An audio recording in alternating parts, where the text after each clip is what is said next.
یہ آقا حسین کی ذوالفقار ہے، میدان کربلا میں بجلی کی طرح چمک رہی ہے، سائقہ کی طرح گرج رہی ہے اور گاجر مولی کی طرح کاٹ رہی ہے۔ عمر ابن سعد گھبرا کے بولا ارے حسین کی تلوار کو کیوں نہیں روکتے؟ شمر بولا کیسے روکوں؟ سنان بولا کہاں سے روکوں؟ خولی بولا کاہے کو روکوں؟ کربلا میں 12-13 جگہ سے آواز آ رہی تھی ارے حسین کی تلوار کو روکو، وہ تلوار جو بھوک سے نہ رکے، وہ تلوار جو پیاس سے نہ رکے، وہ تلوار جسے زینب کے آنسو نہ روک سکے، وہ تلوار جسے شہروانوں کی محبت نہ روک سکی، وہ تلوار جسے ام لیلا کا پیار نہ روک سکا، وہ تلوار جسے علی اصغر کا چھدا ہوا حلق نہ روک سکا، وہ تلوار جسے بھائی عباس کے کٹے ہوئے بازو نہ روک سکے۔ حسین کی تلوار میدان کربلا میں چل رہی ہے۔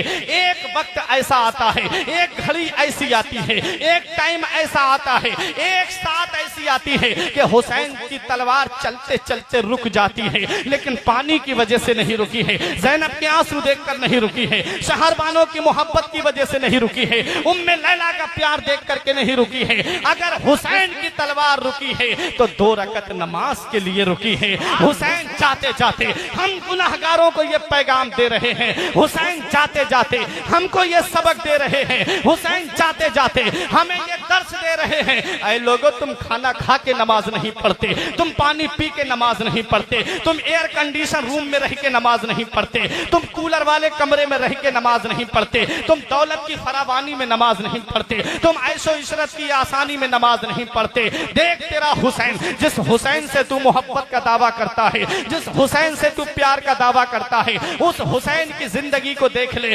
حسین مدینے میں ہے تب بھی نماز پڑھ رہا ہے، حسین مکے میں ہے تب بھی نماز پڑھ رہا ہے، حسین سفر میں ہے تب بھی نماز پڑھ رہا ہے، حسین کربلا کے میدان میں ہے تب بھی نماز پڑھ رہا ہے۔ اور جب آقا حسین کے جسم پر تقریباً 133 زخم تیروں کے اور 34 زخم تلواروں کے اور نیزوں کے زخموں کا تو شمار نہیں، ایک ایک زخم میں کئی مرتبہ نیزے، ذرا سوچو تو صحیح، اس حال میں میرے آقا حسین کے سینے میں ایک نیزہ لگا۔ آقا حسین گھوڑے سے نیچے تشریف لاتے ہیں، آقا حسین نے اپنے سر کو سجدے کی حالت میں کر دیا، شمر مردود آ جاتا ہے۔ آقا حسین نے اس کے جب سینے پہ نظر ڈالی، اس کے جسم پہ نظر ڈالی تو اس کے جسم پہ برس کے داغ تھے، اس کے جسم پہ سفید داغ تھے، چت کبرا جسم لگ رہا تھا۔ آقا حسین نے مدینے کی جانب رخ کر کے کہا صدق رسول اللہ، صدق رسول اللہ، میرے نانا نے سچ فرمایا ہے، میرے نانا نے حق فرمایا ہے کہ ایک چت کبرا کتا میری آل کے خون میں منہ مار رہا ہے، میرے نانا نے سچ فرمایا ہے۔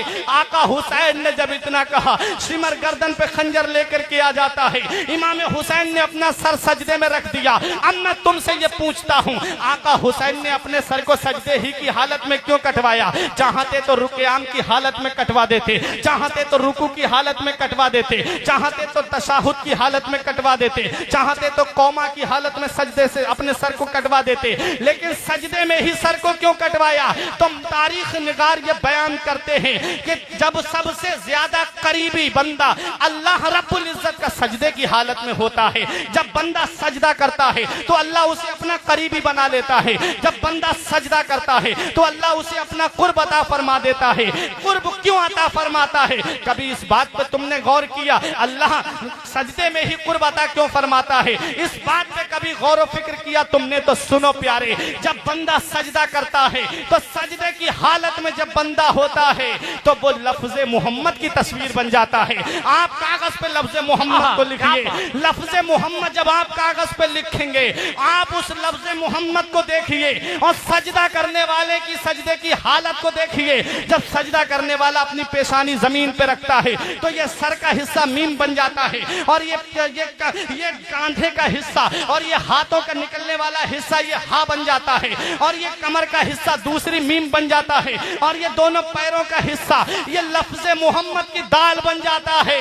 آقا حسین نے اپنے سر کو سجدے میں رکھا۔ نانا مصطفیٰ کا فرمان سن لو، الحسین منی وانا من الحسین، حسین مجھ سے ہیں اور میں حسین سے ہوں۔ کربلا تک حسین مجھ سے ہیں اور کربلا کے بعد سے قیامت تک میں حسین سے رہوں گا۔ میرا دین حسین سے رہے گا، میرا مذہب حسین سے رہے گا۔